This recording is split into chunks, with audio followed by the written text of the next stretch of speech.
questions out of 3.7. 3.7 was rational exponents, or sorry, rational functions. Right? So we were looking at division and graphing these rational functions. So we're going to begin with question number 4 out of 3.7. Okay, so let me find it here.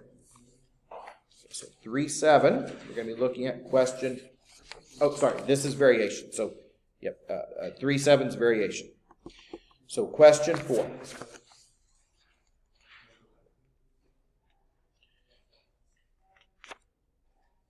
Now, what do we know about direct variation? Direct variation means we multiply. Okay? Inverse, what does it mean? Divide. So, first thing we do is we read it, and then we figure out what we're doing, whether it's dividing or whether it's multiplying. So, the weight of a body above the surface of the earth is inversely proportional to the square of its distance from the center to the earth. What is the effect on the weight when the distance is multiplied by 2? So the first thing we're going to do is we're going to come up with our formula. So what does our formula look like?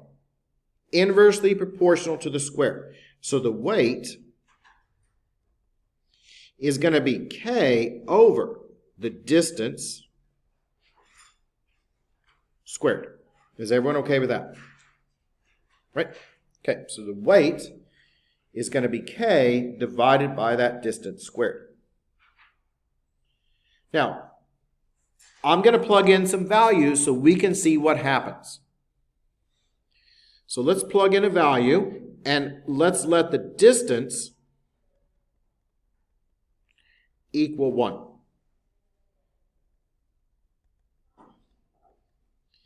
What would that look like for my weight? Well, that would be k over 1 squared, so my weight would be k. Okay, so if we're going to pick numbers so we can see what happens when we double it. So I'm going to start with an easy number. I'm going to let my distance be 1. And if I plug in 1, that gives me my weight of k. Now, what happens if I double it? Double the distance. If I double the distance, then my distance is now, when we double 1, it makes it 2. So let's see how they compare. So let's use a distance of 2.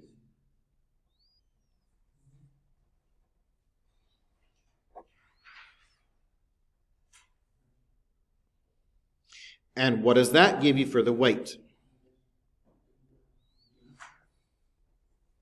Well, 2 squared is what? 4.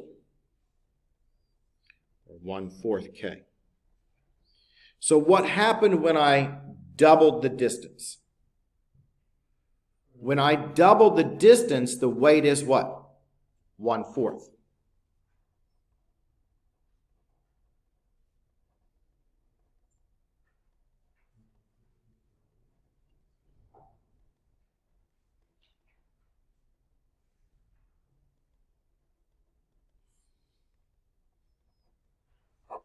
Right? Okay. Do you see how I did that? Do you see how I came up with that 1/4? Because what did I do? So I set a distance of 1. Very easy. So let's start with a distance of 1. If I work it out with a distance of 1, that gives me a value of weight of k. Unknown constant k. So we don't know what it is, but that's our k.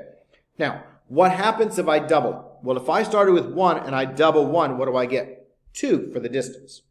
All right? And if I plug in my 2, then when I plug it down below, what happens to the distance? It has to be squared.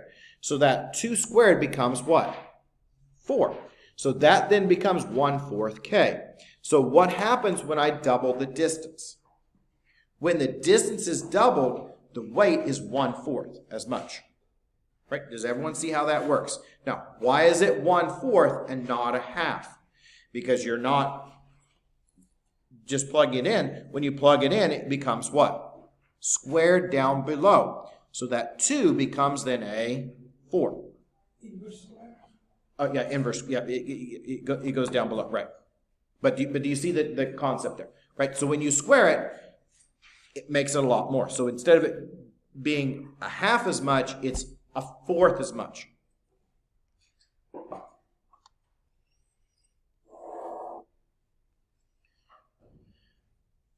Okay, so question 5.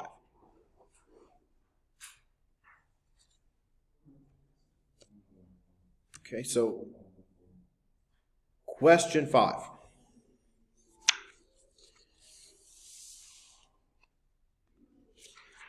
The pitch of a musical note varies inversely as its wavelength. One note has a pitch of 254 vibrations per second and a wavelength of 19.2 feet. Find the wavelength of another tone that has a pitch of 358 vibrations per second. Round to the nearest tenth. So what does our formula look like? The pitch is going to equal K, right, over what? The musical tone, the pitch of a musical tone varies inversely. That means we divide by the wavelength.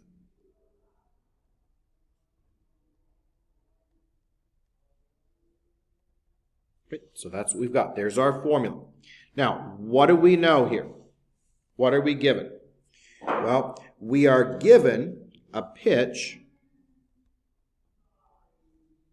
of 254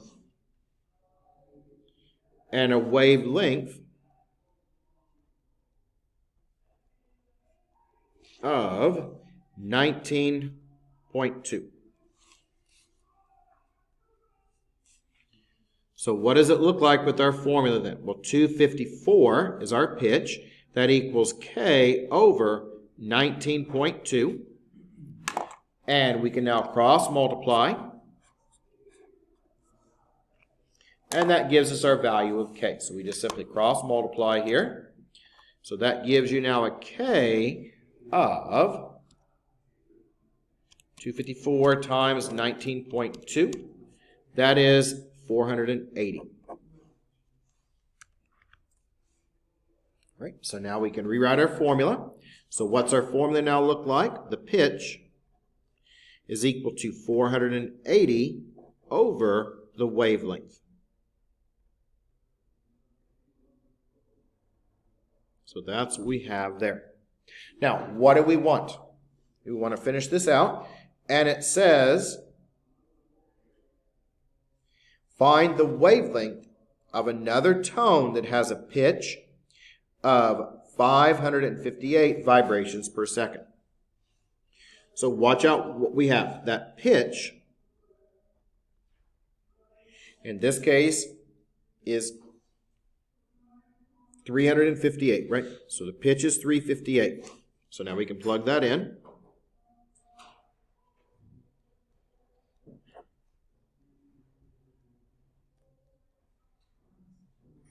Right, so make sure you know where the pieces go. Cross multiply.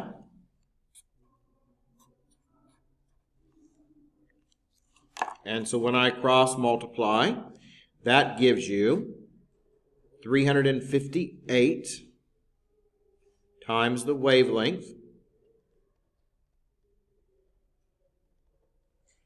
That is going to equal the 480. So we'll divide by that 358. And that gives me then the wavelength to equal. Now we want to round this to what? It says round your answer to the nearest tenth, right? So we want to round it to the nearest tenth. So that's going to be one place out. So we take our 480, divide that by 358, and then we round. So that wavelength is then 1.3. And that's in terms of feet. Okay, so you have to make sure you put everything in the right place. So put Put the pitch over here at the 358, cross multiply, divide, and you're finished. Is everyone okay with that? So you got to make sure you put the information in the right spot. These are not difficult. You just have to make sure they go in the right place. Oh, sure. Yep. Sorry about that. There. I think you can see it all now, can't we? Okay. Make sure we can see it all.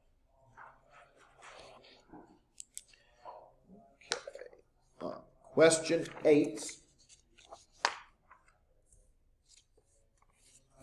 is a joint variation. Now let's talk for a moment about joint variation. When it says joint variation, what does that mean? That means you have several things going together. Okay, so joint just means you might have several factors that go together to form one outcome. So in this case, we're going to be looking at a car. And lots of things determine whether the car is going to skid out when it makes a curve. So things like how much the car weighs, what's the radius of the curve, all those things go into account, how fast the car is going. All those go into account as to whether the car can make the curve or not. So we're going to now look at question 8. Are we all? Yep. Take your time.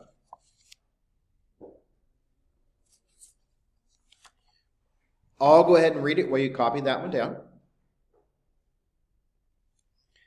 Question 8, we're looking at the force needed to keep a car from skidding. So the force needed to keep a car from skidding out varies jointly as the weight of the car and the square of the car's speed, and inversely as the radius of the curve. So let's make sure we know what our formula is going to look like. Yep. So what does our formula look like? Well, we want the force needed to keep the car from skidding. So that's going to be the force. And that is going to equal K, which is our unknown constant. So it varies jointly as the weight and the square of the speed.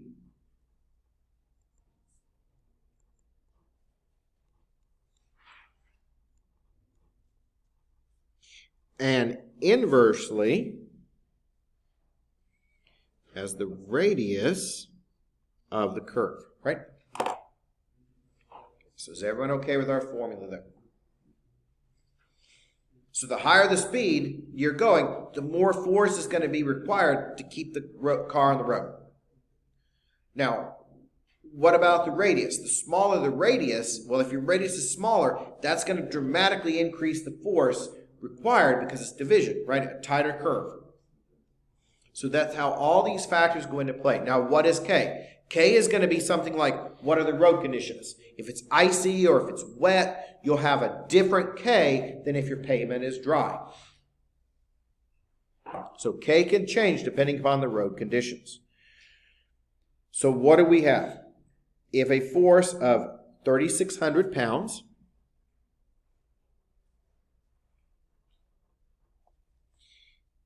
is needed to keep an 1,800-pound car on the road. So my weight is that 1,800.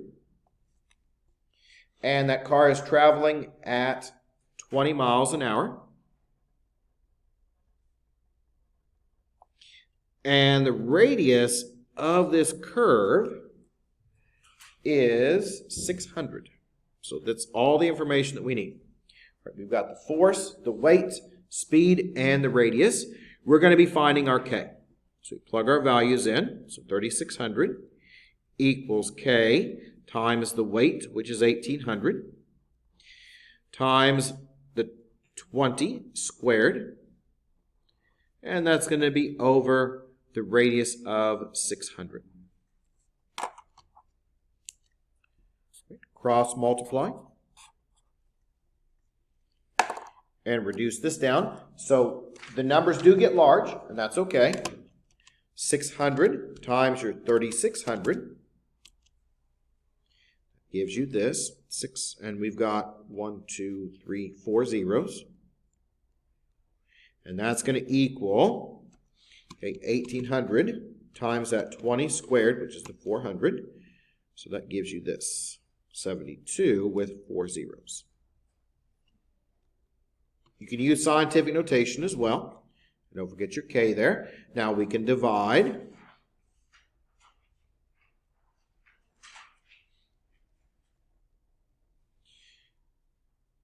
Make sure the right number of zeros. And one thing we can also do is cancel. So just to make life a little bit easier, we can actually cancel those zeros out. You can do that, and that's okay to do that. If the same number of zeros are on the top that are on the denominator, you can cancel them out. And now we can reduce that down, and k is now going to be 216. Divide that by my 72, and I get a k of 3.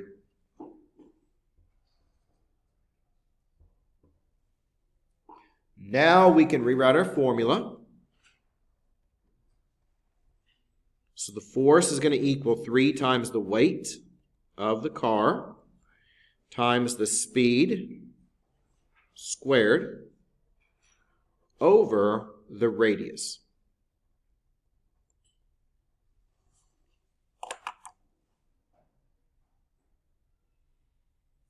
And what are we trying to do on this one? Well, we want to keep the car from spinning out on the curve, and we're going to use the same car. So if we use the same car, the weight stays the same. That's your 1,800, so same car, same weight. We want this curve to be 640, so that's your radius. And then we're traveling at a speed of 50. So that means my force is now going to equal 3 times the 1,800 times the 50 squared over 640. So let's work it out and see what we get.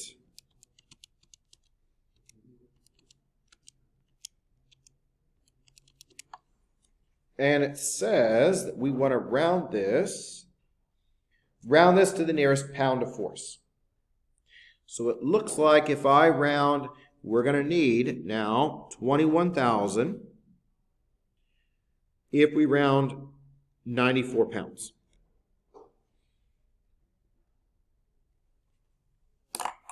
Why is it so much more? What made it so much more than the other?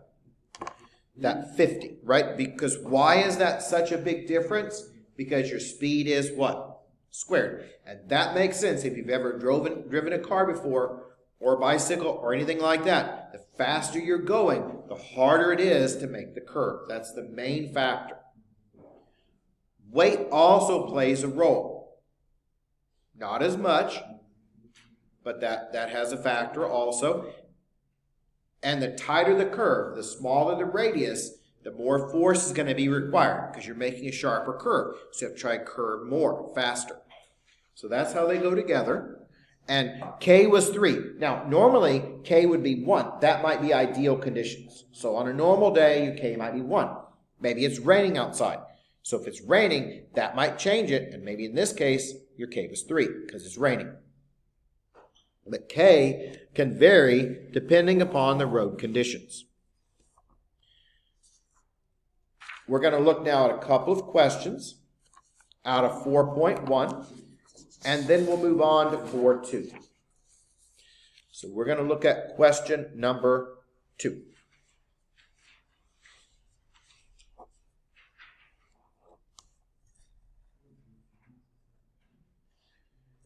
Okay, so here is your graph.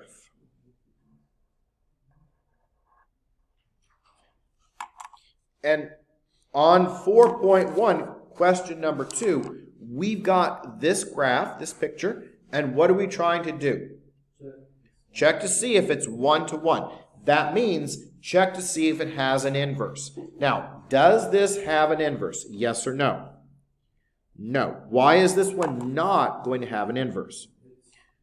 Because if I draw a horizontal line, it touches twice, doesn't it?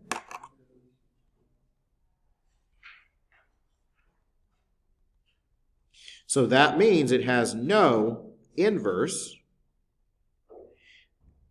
and it is not then 1 to 1. Is everyone okay with that? Because how do you determine if something has an inverse? You do the horizontal line test if you've got the graph.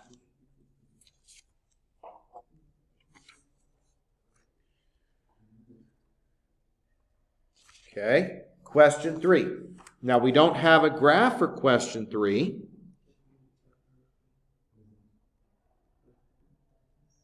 We just have a function.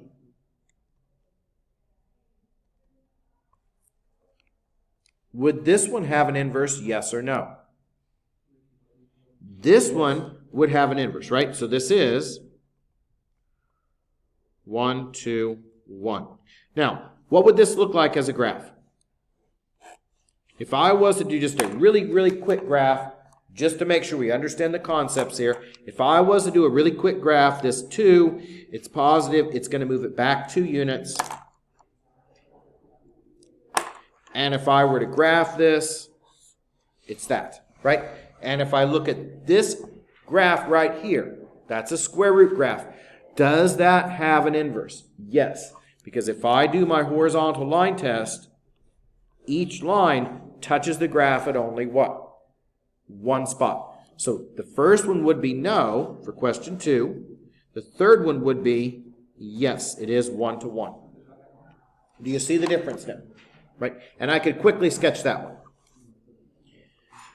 Question 4 is the last one to look at. Question 4, we want to find the inverse, if it has one.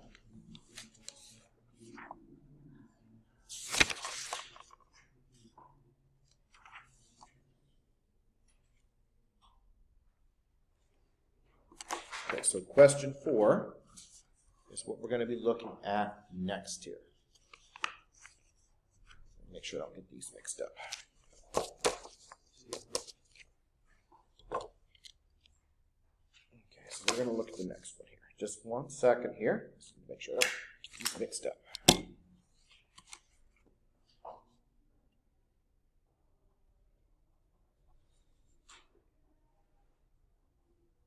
Okay, now we don't get the notes mixed up from the other class. So we're looking now at that question, question 4. And question 4, does it have an inverse? Well, let's answer that question first. What does not have an inverse? It's easier to talk about what doesn't have an inverse. Squares are about the only thing that don't have an inverse, right? Because a square makes a u. Absolute value also doesn't have one, because that's a v. So the only ones that really don't work are your absolute values and your squaring function, or even powers. Because even powers always behave as a square. Now, this one is not squared, so this one has an inverse.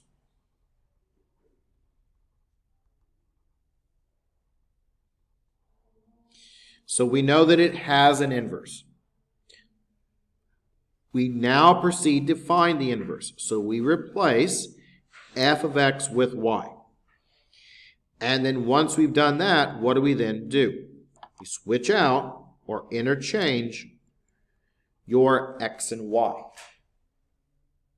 Now we can solve it. So move that 3 over. And we've got 3y equals x minus 3. Oh, it should be 2y. My mistake. I wrote it down wrong. I was thinking of the 3 there. Sorry about that. Should be a 2 there. Thank you. Okay, so that should be x equals 2y plus 3. We moved that 3 over and rewrote it. Now we can finish it by dividing by 2.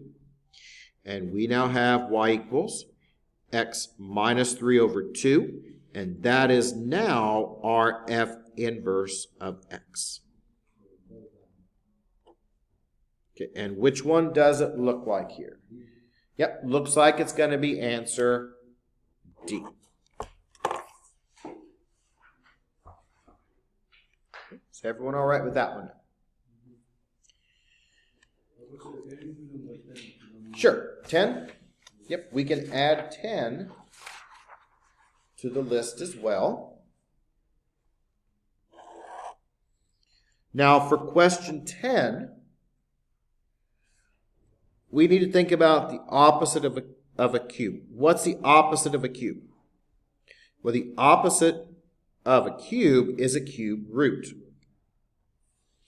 Does this have an inverse? Yes, right? Because it's cubed, not squared. So replace that that f of x with y. And that gives you y equals now x cubed minus 8. Switch them around.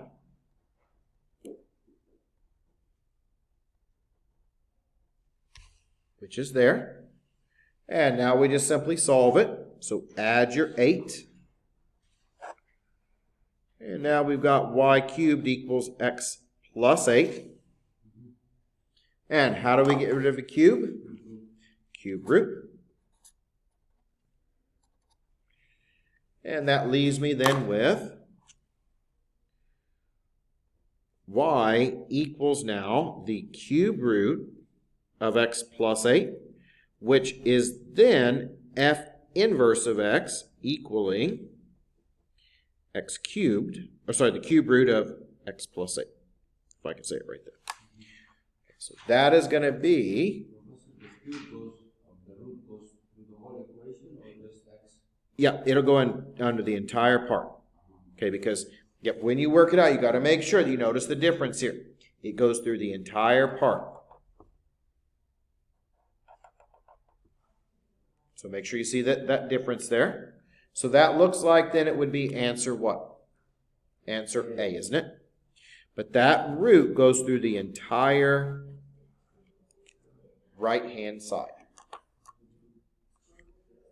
Okay. Yeah, it should be A, right? Because that's a cube root, and it's over the entire part. It's not going to be answer B, because answer B, it doesn't go over the 8. It has to go over the entire part. Okay, is that going to take care of those questions? I'll go ahead now and give you the new homework packet. And we're going to begin looking at 4.2.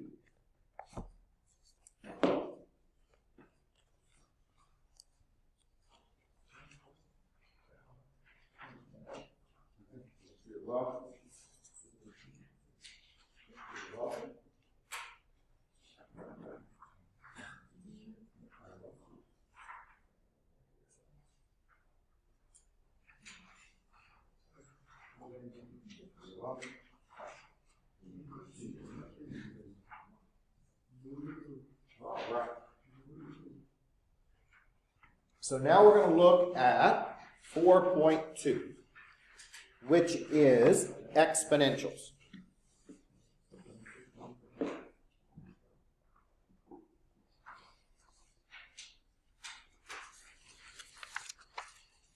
Okay, so let's now talk about how we're going to be graphing and working with exponentials. So let's talk first about what exponentials are and how to graph them. So this is an example of an exponential function.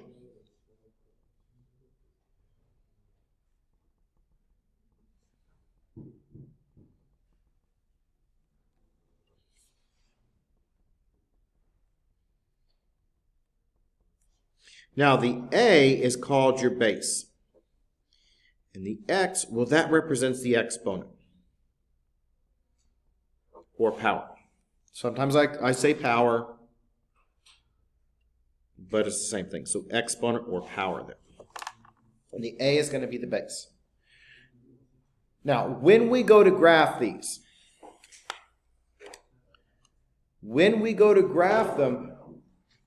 we have two different graphs depending upon the A. If you look in the back cover of your textbook, you have two different graphs. You have this one for when your base is bigger than 1. So if your base is bigger than 1, it looks like this.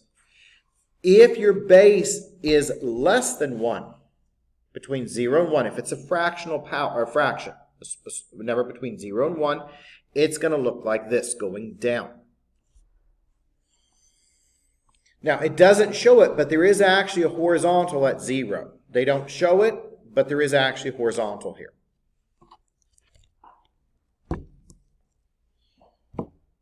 All the normal translations apply. So when we go to graph these, we've got to make sure that we watch the translations. Numbers on the end, move it up if they're positive, down if they're negative. So let's graph a few of these.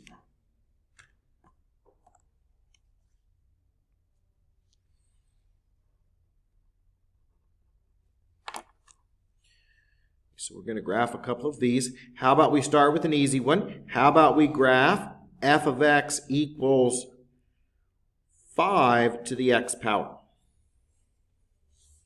Well, the first thing we need to figure out is which graph I'm using. And I know that 5 is bigger than 1, right? So 5 is definitely bigger than 1. So my graph is going to look like this, in a way. And I know the picture doesn't show it, but there is actually a dotted line there. So we do have a horizontal. Also, we need to make sure that we use that point 0, 1. It's always 1 unit above the horizontal. So I want to graph f of x equals that 5 to the x power. So the first thing I look at, am I moving this up or down any? No. So that means my horizontal is staying right here at 0. Then we need to come up with the point on the y-axis, the y-intercept here, and that's going to be at 1 unit above or below if it's negative. So that's going to be at 0, 1. Now, what is my base? 5. Okay, 5. So that means I'm going to go over 1 and up 1, 2, 3, 4, 5. So that's 1, 5. Now, you can add another point over here if you want to, but you don't necessarily need to. You can add a point back here if you want to go back. You could go back 1 and up a 5th, and that would help complete it. Or you can get by with just these two. So we just curve them together, and it looks like that.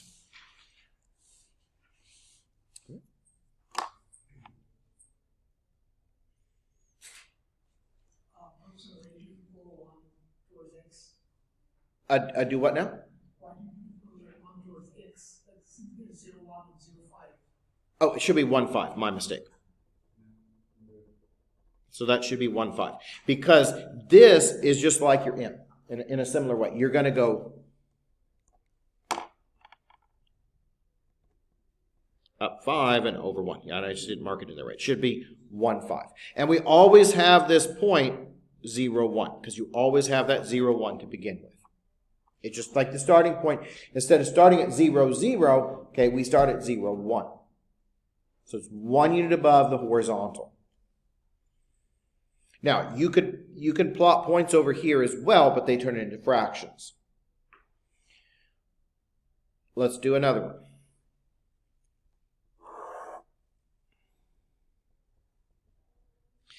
And let's try to graph f of x equals now, how about 1/3 to the x power minus 2. So we have a couple of different things to look at here. minus 2, well, that's going to force it down 2. And what do we know about 1/3? 1/3, let me get a pencil that works here. 1/3 is going to be less than 1, isn't it? So the graph should look like that, right? Because it's going the opposite way. When we go to graph this, and you plot your points, it'll make sense. So where are we going to start at? Well, we have a horizontal down 2 units. So my horizontal is going to be down 2.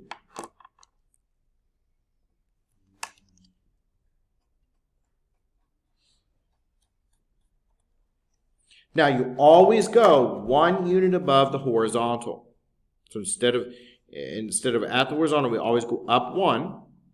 So that's going to be at 0, -1. Right? Always go 1 unit above. Now, what about my base? What is my base? 1/3. Okay? So when I look at this, make it over 1. So that's 1/3 over 1.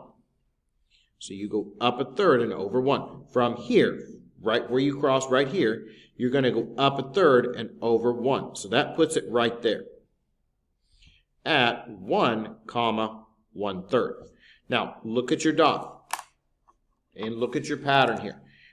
That's my second dot, and what happens with my picture? When I curve it, see, it looks like that.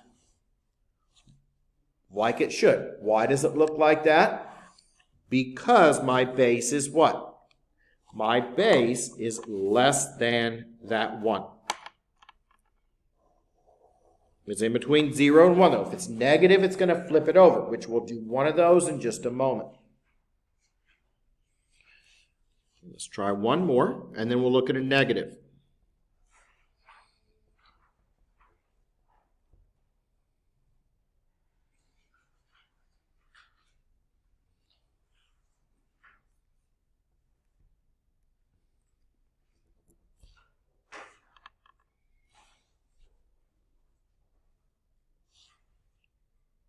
And we don't do a lot of them where they shift left and right. Most of the time, they're just up and down. But you can shift it left and right. I didn't give you any. I just moved them up and down. So what's going to happen with this one? Okay. Yep, it's going to be going down. And what does the graph look like? Well, we know that 2 is bigger than 1, right? So 2 is bigger than 1. So my picture should look like that.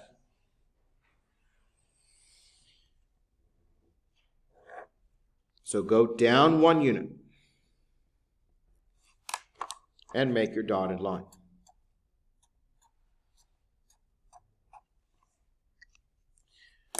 And where are we going to start at? Well, we're going to start right here. In this case, it's at 0, 0. This is 1 point above. And what's my next one going to be? Okay, we go up 2 over 1. So you start right here. You go up 1, 2 over 1. Makes my second point there. When we connect them together, what do we want? Can we cross that dotted line? No, you just go towards it. So there's my picture. Is everyone okay with how to do that? And you can get more points, but you're okay with just getting the 2 points, because I think that's enough to give you an accurate picture. Now, what do you think if it's a negative in front? What do you think that's going to do to the picture? If it's negatives in front, what does that normally do? Yep, it's going to flip it over. So same exact concept applies here.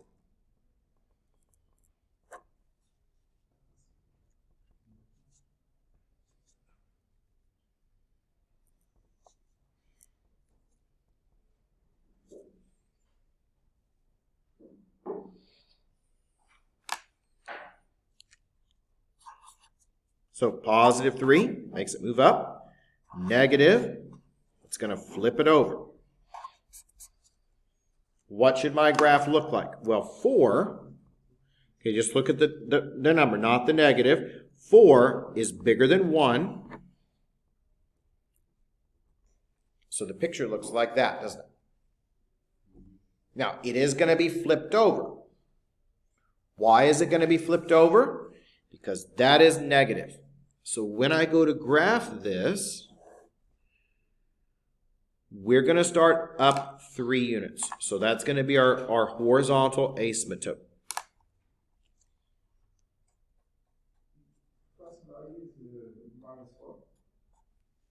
Do what now? Yeah, when I look at the picture, all I'm concerned about is the number. Don't worry about the negative, because the negative, what is that going to make it do? Flip over. It's going to make it upside down. But the general shape is going to look like this, but at the end it'll be doing that, because it's going to flip over. So the basic shape is this, but this negative is going to make it do that. And you'll see it in just a moment. Now, instead of it being above, it's going to be below. So we're going to make our first point 1 unit below, and that's going to be at 0, and this is y equals 3 here. So it's going to be at 0, comma what? 2. Now, what about the number in front? Well, it's minus 4 over 1. So we're going to go down 4. So 1, 2, 3, 4. And over 1 makes it there. So that's going to be now at 1, negative 1. And look at those dots when we connect them together. We know it should look like this. It's getting flipped over, isn't it? And everything takes care of itself with the signs when you look at it. So this is what it should look like.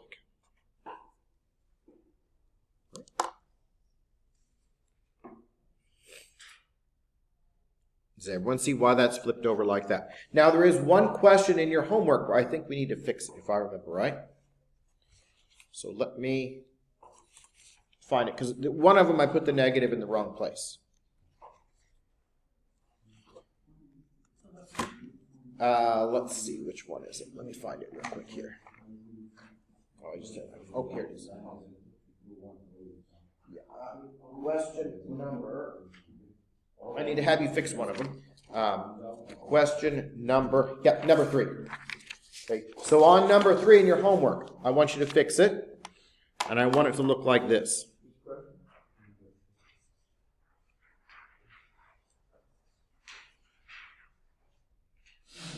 Okay, so make sure it looks like that. Question 3, make sure it looks like that. Put the negative down below.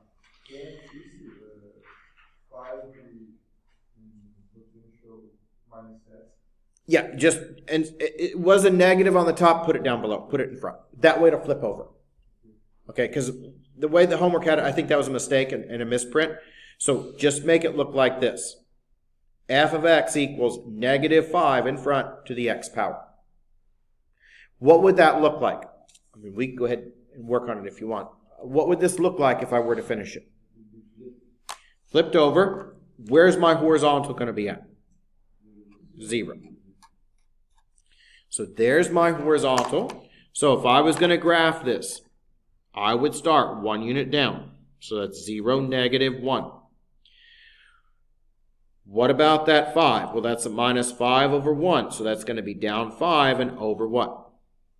1. So down 1, 2, 3, 4, 5 and over 1. That makes my new point now at 1, negative 5. Is everyone okay with that? When we connect them together, what should it look like? It should be pulled towards that curve, so it should look similar to that. Is everyone all right with that one now? And I just wanted you to fix that because that was a mistake when I made up the question. When I picked that one, I wasn't careful. They put the negative in the wrong place because that makes a big difference. I'd actually flip it over and change it all. I don't want to give you something that complicated, so make sure you just put that negative down below instead of as a power.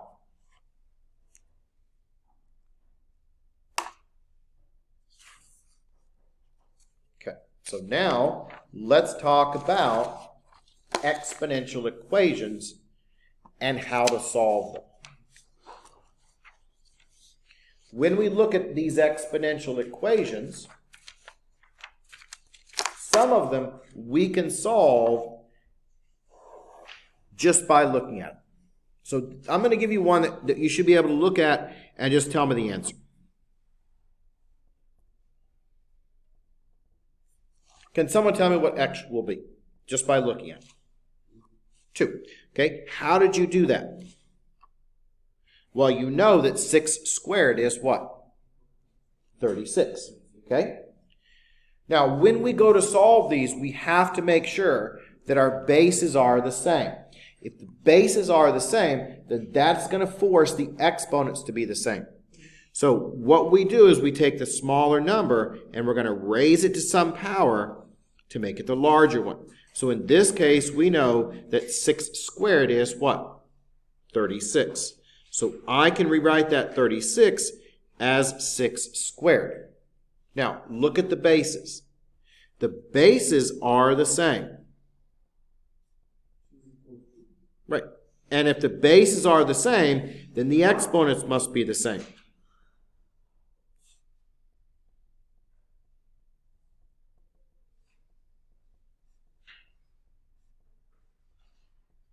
So that means in this case that x will equal what? 2, right? You could look at that one and you could see it. But on a lot of these, you're not going to be able to just see it. So what you're going to have to do is you're going to have to make sure the bases become the same. And what we look at is we look at the larger number compared to the smaller one. Here's another example. Very similar again. How about we have 343 to the x plus 7 power equals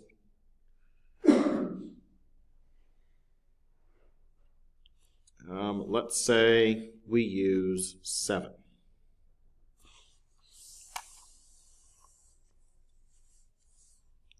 Now, we always look at the larger base and the smaller base, and we compare them. And you always take the smaller number, raise it to some power, and get the larger one. So when we look at these, we've got a 343 and a 7. So 7 raised to what power now gives you that 343? Well, let's just start working it out. 7 squared. What's 7 squared? 49. Doesn't work. Okay. What about 7 cubed? Okay. 7 cubed is 343. So what do we now know? We know that 7 cubed is what? 343. So we always rewrite the larger one in terms of the smaller one. So that 343, well, that becomes a 7 cubed, but you have to use parentheses. And if there's no number, it's assumed to be an exponent of 1. So if it's just a number, it's an exponent of 1. So when there's no number, we just put the 1 there. Now, what do we know? Are the bases the same? So that means that the exponents must be the same, right? So what's my equation look like? Equals 1. So it's 3 times x plus 7, make sure you use the parentheses, equals 1. Distribute your 3 through, so that's 3x plus 21 equals 1. Move that 21 over, so 3x equals now a negative 20, divide by your 3, and so x equals a minus 20 over 3.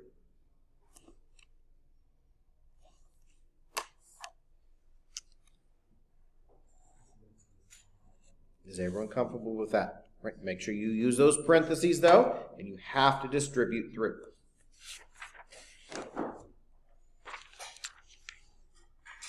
Let's do another one.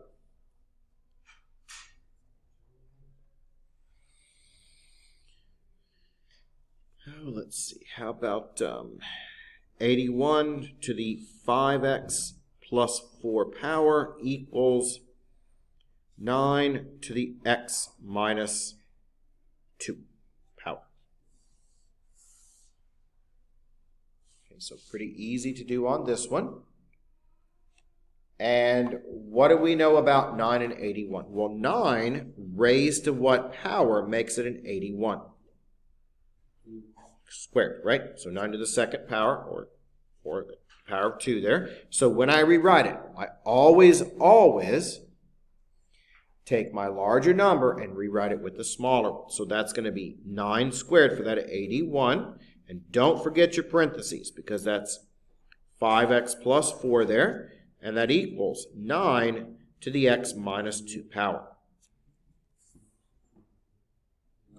Now you've got something that you can work with, right? Yep, same base. So that means 2 times 5x plus 4 equals x minus 2.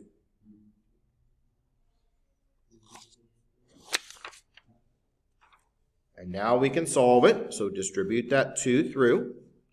And that gives you 10x plus 8 equals x minus 2. We'll move the x over. Move the 8 over. And so 9x, move this up so we can see. 9x now equals a negative 10. Divide by your 9. And now we have it with x equaling a negative 10 ninths.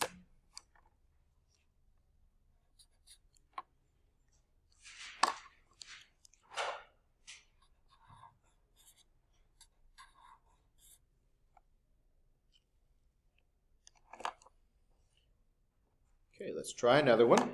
And on some of these, we may need the negative exponent rule. Because if you have a fraction, you're going to want to flip it over and make it a whole number, if possible. Or you may need to just invert the fraction. And the negative exponent rule says this.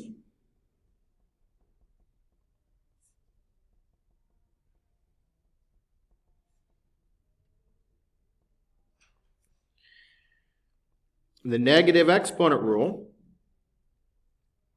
says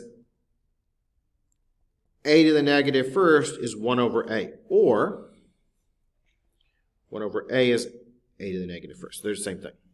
So you can flip it over.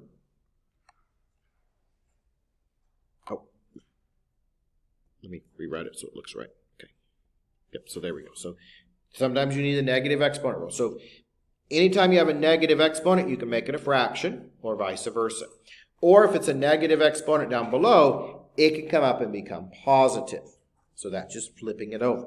So whenever we have a fraction, in some cases, you might want to use the negative exponent rule to make it a little bit easier to work with.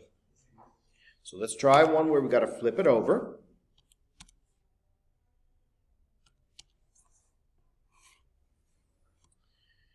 And let's say we have 9 to the x minus 3 power equals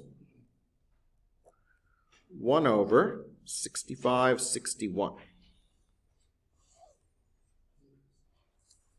So, first thing we want to do is when we look at this, we need to rewrite it.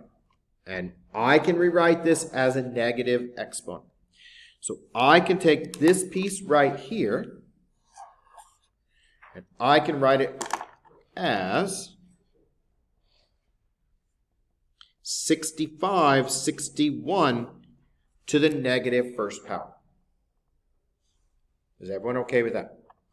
So you can rewrite that fraction as a whole number by flipping it over. 9, again, raised to what power gives you that 65, 61? Well, we just start working with it. 9 squared is 81. Doesn't work. 9 to the third power, 729. Doesn't work. What about 9 to the fourth power? A 9 to the fourth power, when I work it out, what is that? 65, 61. So that's going to be a 4 there. When I rewrite it, I now have 9 to the x minus 3 power equals 9 to the negative fourth, because this became that, right? But we just carry the negative with it. That's all we have to do. Is everyone okay with that? Now, are the bases the same? Yes. Once the bases are the same, that forces the exponents to be the same. So x minus 3 equals a minus 4. We can add our 3, and we now have our final answer of x equaling what? Negative 1. Is everyone okay with how I did that? Let's try another one.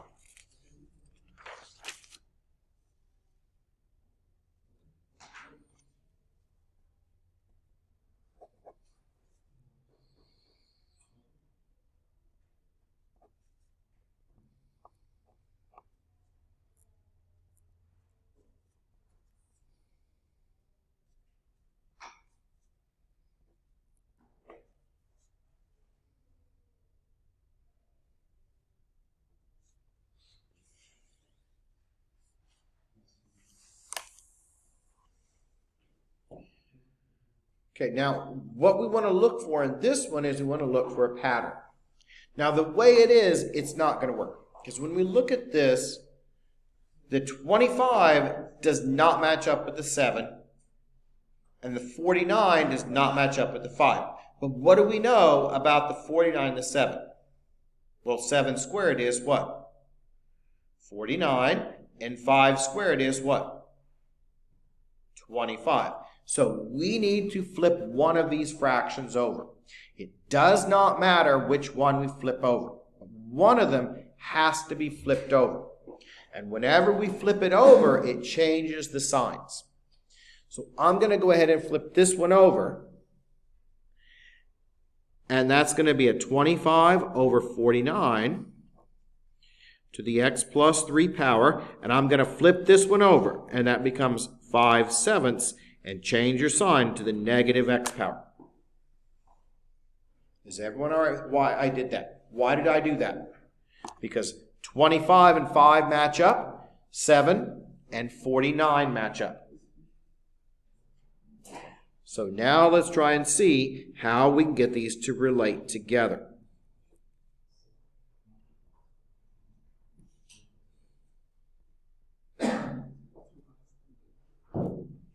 What number is going to go in the box here? Someone said, I think it's going to be what? No. Okay. 25 over 49, right? Equals that 5/7 raised to what power? 2. Because 5 squared is what? 25. 7 squared is 49.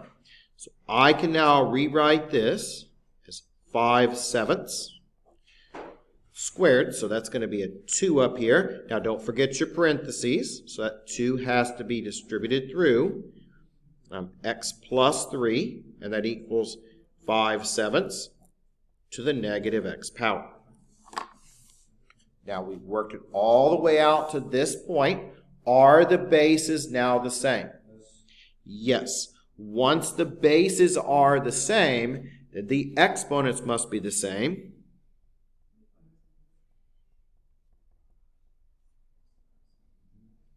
So 2 times x plus 3 equals a negative x.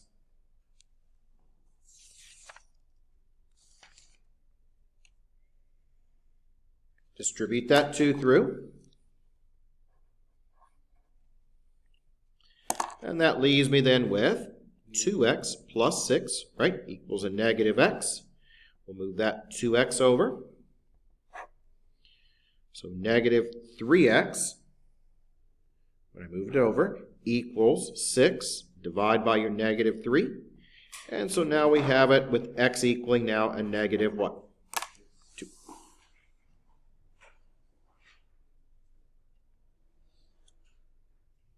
Okay, is everyone all right with that?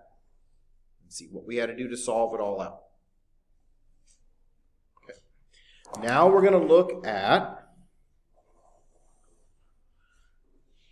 how to plug numbers in using your calculator on some of these formulas. So we're going to do 2 of these. from our textbook, and then we'll look at compound interest. We should have just enough time. Well, we'll just do, I think we'll just do one of these. That way I can make sure I got enough time for compound interest. So I'm going to look at just one of these. I was going to try to do two, but I think we'll just do one.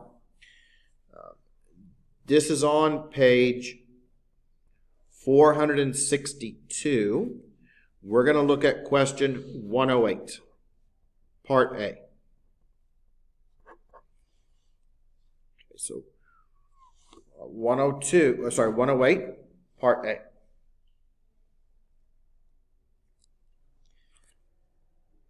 This is a question where we're going to use our calculator. We're going to plug the value in, and we're going to evaluate it down. Exponentials are used a lot with modeling populations. How fast the world population grows, how fast bacteria grow, deer population. They can also be used for radioactive decay. How fast does something become less radioactive? It's based upon an exponential curve. E is a special number. All right, E is like pi, and it's built into your calculator just like pi is. So E is going to be a special number, and I'm going to show you how to use your calculator to get the value. So we've got a population growth model, and this is from 2000 to 2018. X is the number of years since 2000. Part A, the world population was about 7,346 million in 2016. How closely does that compare to the function approximation of this value? So we want to see how close our model was. So we're going to be plugging in a value here. Now, let's write up our function. And then we'll talk about what the pieces are. 6103E to the 0.01167x. Now, x is years since 2000.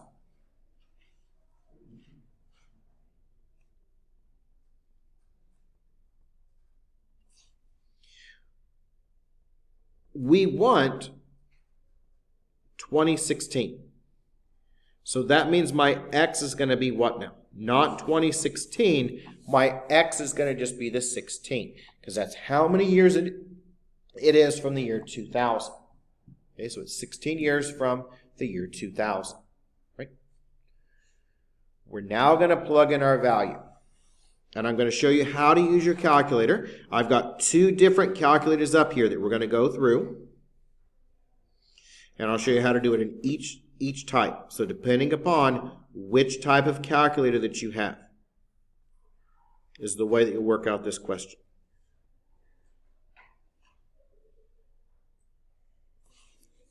Okay, the first thing that we need to do first, though, is we need to break this up. So let's go ahead and multiply those together.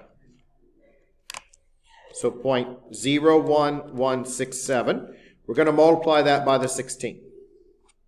And that gives you this. E to the 0.18672. Now, how do we use our calculator to finish this out? I'm going to show you two different styles of calculators. So you're going to have either one or the other. Let's look at this type of calculator. A lot of you have this type of calculator. Now, if you have this type of calculator, you're going to have an ln key. And that's natural log. We're going to learn more about natural logs on Thursday, but that's called ln. That's your natural log. See how it has it in a different color in this blue right above it. And we also have a second key. So the way we would do this question is you would hit, on this calculator, you hit the second ln. And that's going to put that E up on there. And then we type in our value of 0.18672. And then we hit our equals key down below, right? And that then gives me this. Now, we're not done yet because we still have to multiply it by what? 6103. And when I do that, we'll just get it to one place. It's going to be close enough. That gives me 7,355.9. And that's going to be in millions. Now, it's fairly close to what the actual value was. So this is one way of doing it with that particular type of calculator. Here's another calculator. It's going to work in a similar way. Either way, you're going to find the ln. Okay, so you want the ln key. This one's a little bit different because it works in the opposite way. So you type in your number first. So 0.18672. You hit your inverse and ln. That gives you that. And then you multiply it by the 6103. And that gives us that. Okay, same result there. So that is how you use the E function, the E in your calculator. That's the exponential. And E, again, is just a number. It's like pi. Right? It's just what is defined to be, and it's 2.7 something. It goes on forever, just like pi does, and it's built into your calculator. So you have to hit second or inverse ln. And on Thursday, we'll learn that ln is the natural log. The last part of this section is compound interest.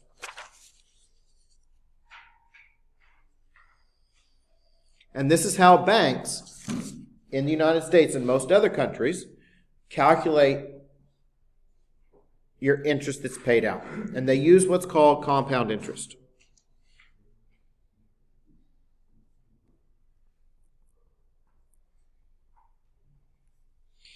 And for your compound interest, A equals P times 1 plus R over N to the NT power. A is the ending amount.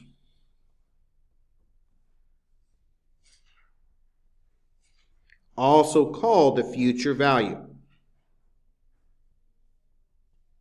So if you see the word future value, that's your A. Yep, that's 1 plus, let me write a little bit cleaner here. It's also in your textbook, and it's going to be on page, I just had it earlier. It's on page 454. Okay, and it's P times 1 plus R over N to the NT power. A is the ending amount, the future value. P is the starting amount.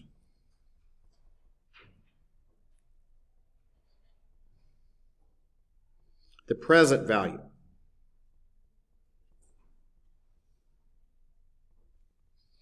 Then we've got T, and T is the number of years. We've got R, and R is the rate as a decimal.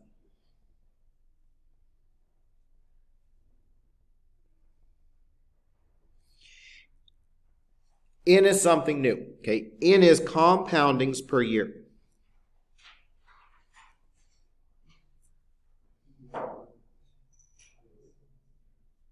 Okay, so N is going to be the number of compoundings per year.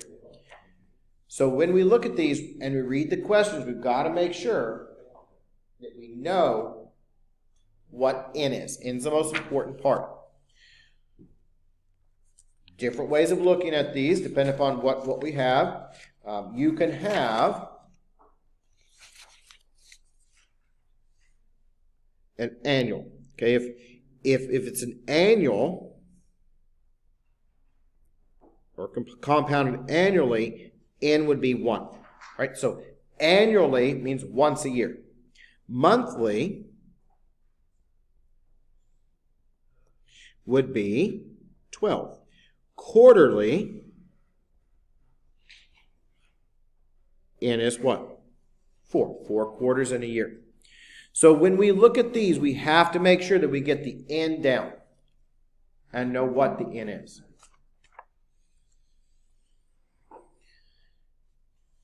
We're going to look at 2 questions. We're going to do one where we're finding the future value, the A, and then we'll do one where we have to find the present value, the P. So one we're going to be finding the A, the other one we're going to be finding the P. So we'll do the future value one first.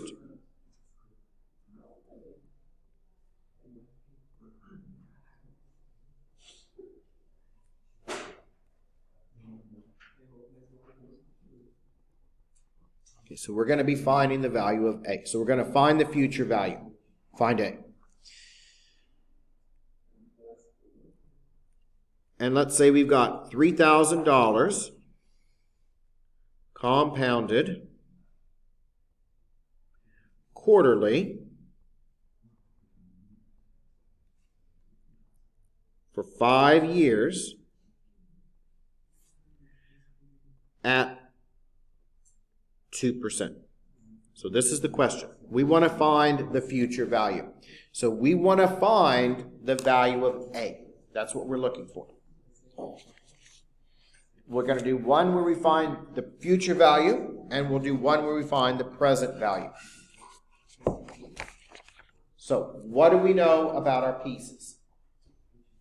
Well, let's see what we've got. We've got our formula, A equals P times 1 plus R over N to the NT power. So my A, do we know the value of A? Do we know the future value? No. The present value, how much money do I currently have?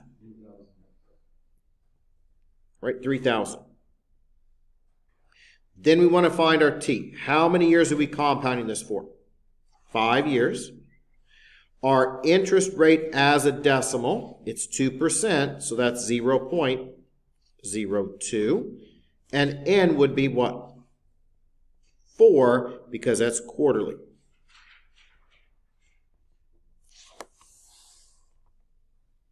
Is everyone okay with that so far? Now we're going to go ahead and plug our values in and evaluate it down.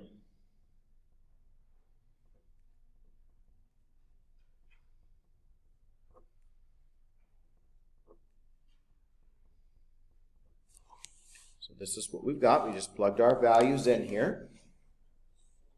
And what do we do next? Yep, next, we're going to go ahead and simplify. So I'm going to break up the inside first. So let's do the inside first. Always want to break things down. We've got 1 plus 0.02, divide that by 4. And so that inside comes out to be 1.005. And then we've got 4 times 5, that's a what? 20. Okay, now is everyone all right with how I've gotten to this point? How do I work this out in my calculator? It's going to depend upon which type of calculator that you have as to how you're going to do it. On your calculator, you're either going to have a YX key or a caret key. So you might have a YX key like this one, or you might have what's called a caret key.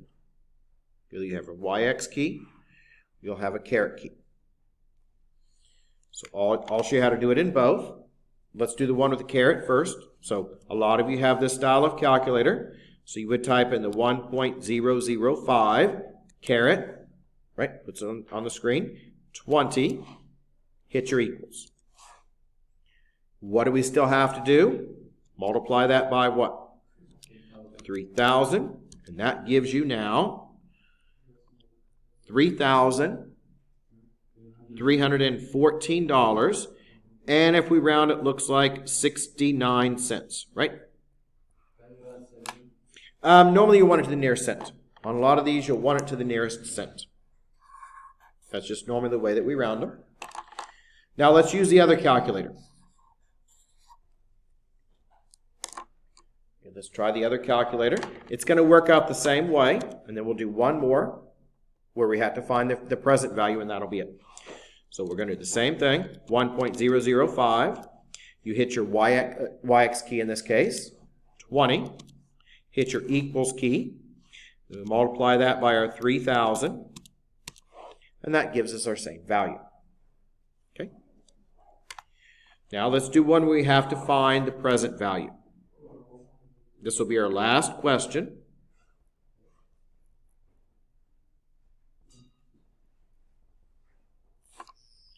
And I'll make one up, and then I'll find the sign-in sheet for you. So let's say $1,000 invested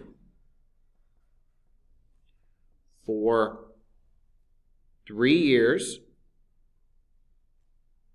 at 6% compounded monthly. Okay, we want to find the present value. So when I say find the present value, we're going to be trying to find that P.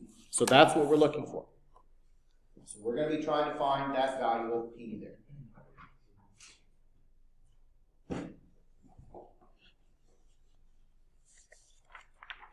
Okay, so here's the sign-in sheet.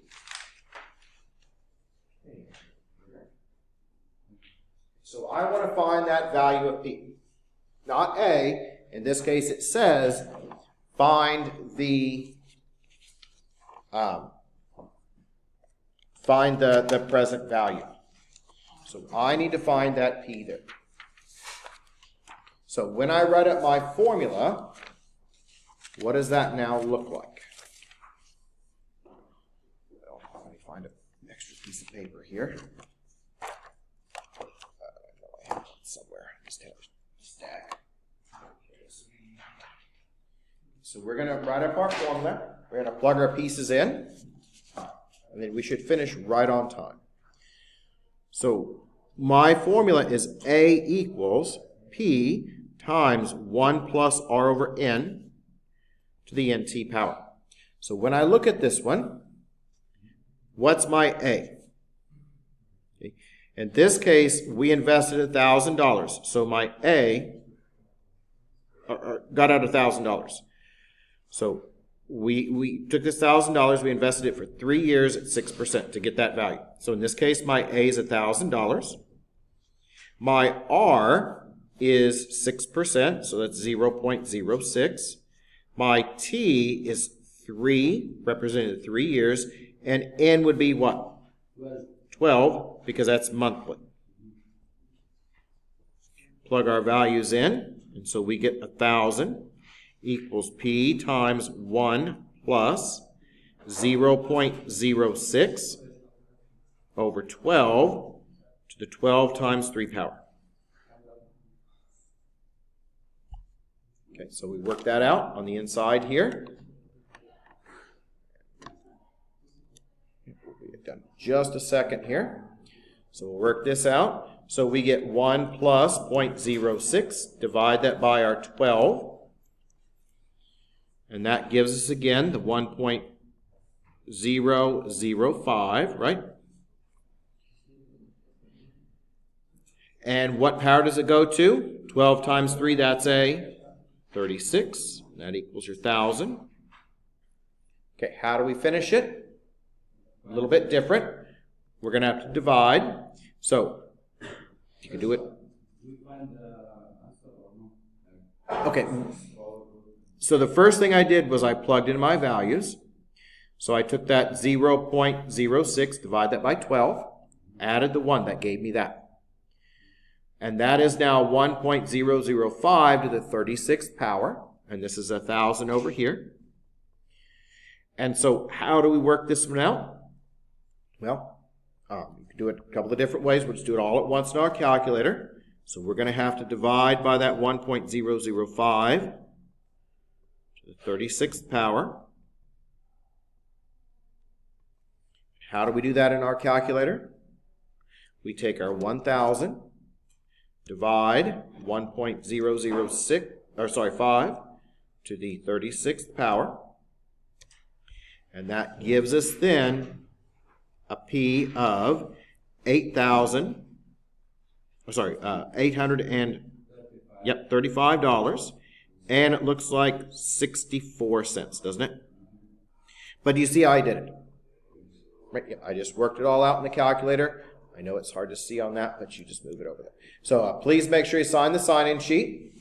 And I do have old homework as well for you to pick up. So find that. Where we put it on work? Yep, you've got homework to grade. Yep, I will. Okay, yep, and sign-in sheet. Make sure you sign the sign-in sheet. If you haven't signed the sign-in sheet, I have it over here. I've got graded homework to pass back as well. So let me